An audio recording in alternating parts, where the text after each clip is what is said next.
Welcome to 108 news Telugu. Prabhas నటిస్తున్న ఫౌజీ సినిమాలో హీరోయిన్గా ఎంపికైన ఇమాన్ ఇస్మాయిల్ ఇటీవల కొన్ని వాదనలు మరియు విమర్శల మధ్యలో నిలిచారు. పహల్గామ్ ఉగ్రవాద దాడి తర్వాత ఆమె కుటుంబం పాకిస్తాన్ ఆర్మీతో సంబంధాలు కలిగి ఉందని సోషల్ మీడియాలో కొన్ని అపోహలు వ్యాపించాయి. ఈ ఆరోపణలపై స్పందిస్తూ ఇమాన్ తన సోషల్ మీడియా ద్వారా ఒక ప్రకటన విడుదల చేశారు. నా కుటుంబంలో ఎవరు పాకిస్తాన్ సైన్యంలో పనిచేయలేదని, ఈ రకమైన అసత్యాలు ఆన్లైన్ ట్రోల్స్ ద్వారా వ్యాపించాయని పేర్కొన్నారు.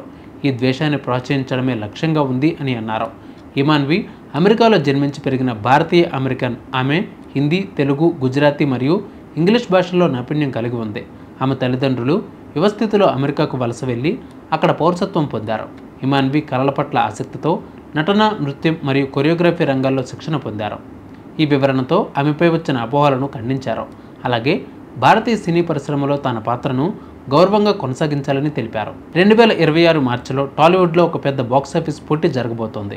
అది కూడా 2 క్రేజీ హీరోలతో వస్తున్న 2 క్రేజీ ప్రాజెక్ట్స్. ఈ హీరోలు మరెవరో కాదు, natural star Nani, global star Ram Charan. Nani హీరోగా శ్రీకాంత్ ఉదిల దర్శకత్వంలో రూపొందుతున్న ది ప్యారడైజ్ సినిమా 2026 మార్చి 26ని విడుదల కానుంది. రామ్ చరణ్ హీరోగా బుచ్చిబాబు సానా దర్శకత్వంలో రూపొందుతున్న పెద్ది సినిమా 2026 మార్చి 27న, అంటే నాని సినిమా విడుదలైన తర్వాత రోజున విడుదల కానుంది. ఈ పోటీపై నాని మాట్లాడుతూ, మార్చి నెల ఇప్పుడు పెద్ద సినిమాల కోసం కీలకంగా మారుతుంది. ప్రేక్షకులు సినిమాలను ఆదరిస్తే ఇది సంక్రాంతి సీజన్ లాగా మారుతుంది. 2 సినిమాలు బ్లాక్ బస్టర్లు కావాలని ఆశిస్తున్నాను అని తెలిపారు. ఈ 2 సినిమాలు పాన్ ఇండియా స్థాయిలో విడుదలవుతున్నాయి. పెద్ది సినిమాకు ఏఆర్ రెహమాన్ సంగీతం అందిస్తున్నారు మరియు ది ప్యారడైజ్ సినిమాకు అనిరుద్ధ్ సంగీతం అందిస్తున్నారు. ఇది ప్రేక్షకులకు 2 పెద్ద సినిమాలు అనే ఒక సమయంలో ఆస్వాదించే అవకాశం కల్పిస్తుంది. ఈ 2 సినిమాలు విడుదలకు ముందు యష్ నటించిన టాక్సిక్ సినిమా 2026 మార్చి 19న విడుదల కానుంది.